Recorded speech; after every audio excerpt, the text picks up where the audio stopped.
Assalamualaikum warahmatullahi wabarakatuh. Perkenalkan, nama saya Pristari Husen, NIM 11297 kelas HKIC. Di sini saya akan sedikit menjelaskan materi mengenai siasah, dusturiyah, dauliyah, dan amaliyah. Nah, langsung saja yang pertama tentang siasah dusturiyah. Siasah dusturiyah ini merupakan bagian fikih siasah yang membahas tentang perundang-undangan suatu negara. Nah, dalam bagian ini yang dibahas itu antara lain konsep konstitusi, legislasi, lembaga demokrasi, dan syura. Nah, ruang lingkupnya sendiri itu meliputi imam tentang hak dan kewajibannya, rakyat tentang hak dan kewajibannya, baiat, waliul akdi, ahlul hali wa akdi, wazir. Penjelasan satu-satunya tentang imam atau kita biasa sebut dengan pemimpin itu ada meliputi hak dan kewajibannya. Untuk haknya sendiri itu ya hak untuk ditaati, untuk dipatuhi gitu. Sedangkan untuk kewajibannya itu ya otomatis dia harus melindungi, mengayomi, mengatur, memimpin gitu. Untuk rakyat sendiri juga ada hak dan kewajibannya. Haknya sendiri itu ada hak kebebasan berpendapat, hak untuk dilindungi, dijamin rasa amannya gitu. Sedangkan kewajibannya itu ya tentu saja menaati dan mematuhi pemerintah. Nah, lanjut ada baiat. Baiat ini itu sejenis kayak sumpah untuk menaati imam gitu. Jadi kita sebagai warga itu bersumpah untuk menaati imam. Nah, terus kemudian ada waliul ahdi atau biasa kita sebut dengan kriteria imam. Itu tuh kalau mau jadi pemimpin itu akan ada kriteria tertentu tergantung dari suatu negara. Nah, kalau Islam ya tentu saja harus mengacu pada aturan Islam gitu. Lanjut ke ahlul hali wa akdi atau biasa kita sebut itu dengan wadah aspirasi atau penyalur aspirasi. Nah, kemudian ada wazir atau menteri. Wazir atau menteri ini itu ya tugasnya tentu saja untuk membantu pemimpin. Kita lanjut ke pembagian siasah dusturiyah. Nah, pembagian siasah dusturiyah ini ada 3, yaitu yang pertama al-sutah al-tashriyah, yang kedua ada al-sutah al-tanfisiyah, yang ketiga ada al-sutah al-qodaiyah.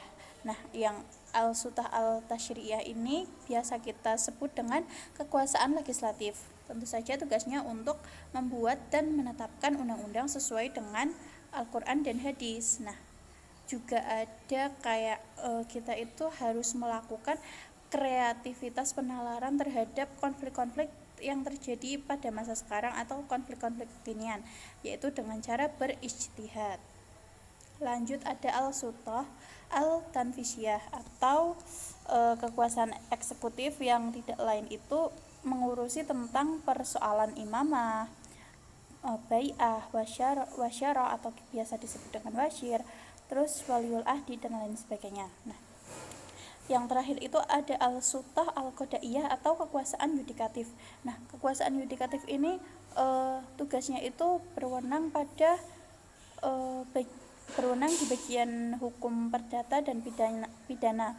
Tujuannya itu untuk menegakkan kebenaran dan keadilan sesuai dengan undang-undang yang sudah ditetapkan.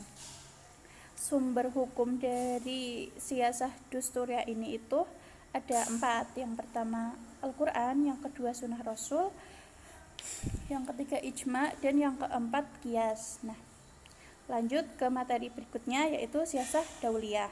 Nah, siasah dauliyah ini adalah bagian fikih siasah yang membahas tentang hubungan internasional.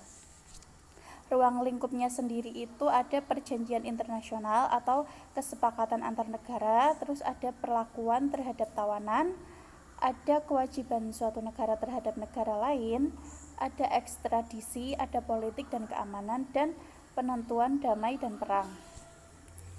Perjanjian internasional itu ya kita kayak mengadakan diskusi dan kemudian disepakati gitu sehingga terjadi perjanjian. Nah, kemudian ada perlakuan terhadap tawanan. Jadi meskipun mereka tawanan, kita tetap harus berlaku baik kepada mereka. harus manusiawi lah intinya. Yang ketiga itu kan ada kewajiban suatu negara terhadap negara lain. Nah, ya kita suatu negara harus menghargai hak dari negara lain gitu. Misalnya untuk hak menjalankan pemerintahannya, hak untuk merdeka dan lain sebagainya. Kemudian ada ekstradisi, politik dan keamanan serta penantuan damai dan perang.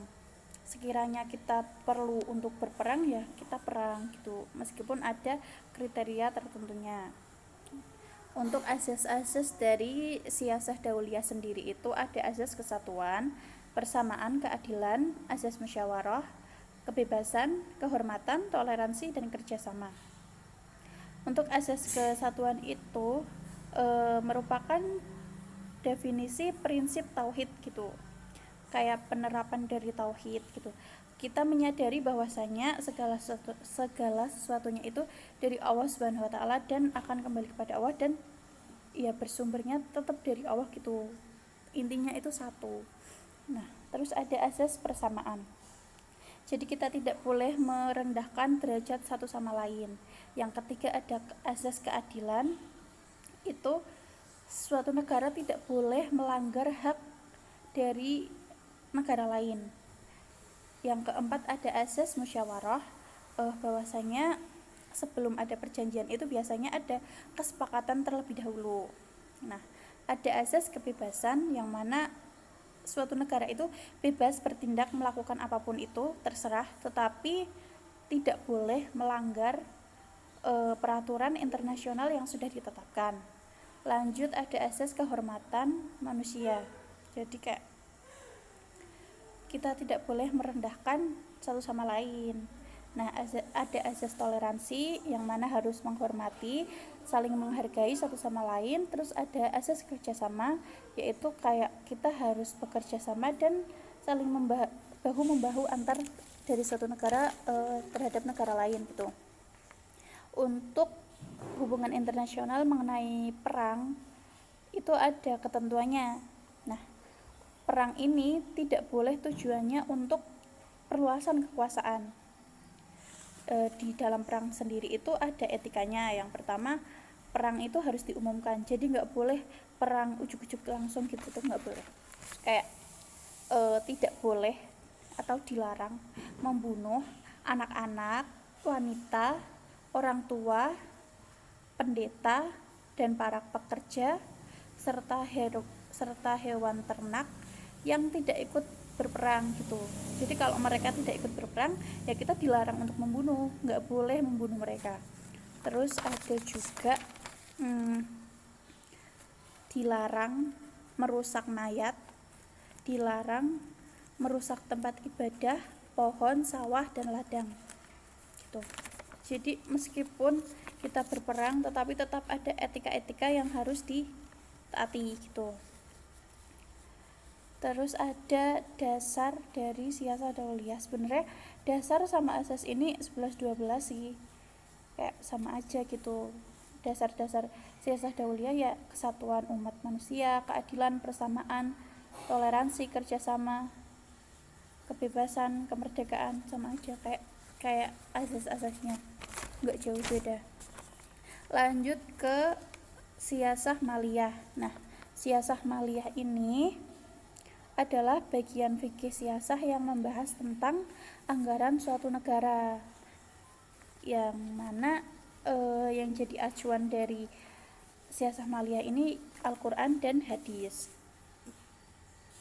Ruang lingkupnya itu meliputi bagaimana cara kita supaya antara orang kaya dengan orang miskin itu tidak terjadi kesenjangan yang berlebihan. Artinya Artinya agar ekonomi orang miskin ini tidak terlalu terhimpit gitu. Nah, sumber-sumber keuangan negara itu ada hak milik perorangan, ada zakat, ada ghanimah, jizyah, fai, haraj, dan lembaga keuangan. Nah, untuk hak milik perorangan ya dia berhak atas hartanya sendiri gitu. Per orang itu pasti memiliki hartanya, memiliki harta. Nah, itu kepunyaan mereka sendiri. Kemudian ada zakat. Untuk orang, zakat ini diperuntukkan untuk orang yang berhak mendapatkannya. Jadi yang dimaksud agar kesenjangan tidak berlebihan itu tadi, kayak si orang yang mampu membantu yang tidak mampu dengan zakat ini. Nah, zakat ini itu nanti akan disalurkan kepada orang yang tidak mampu atau yang berhak mendapatkannya. Nah, yang kemudian ada ganimah atau bisa kita sebut dengan harta hasil rampasan dari peperangan. Misalnya kita perang terus kita dapat harta rampasan dari mereka, nah itu namanya ganimah. Kemudian ada jizyah atau pajak dari para umat non muslim seperti pendeta gitu. Nah, yang kemudian ada fai atau harta yang diperoleh tanpa pertempuran. Kemudian ada haraj atau pajak. Ini berlaku untuk seluruh masyarakat sih.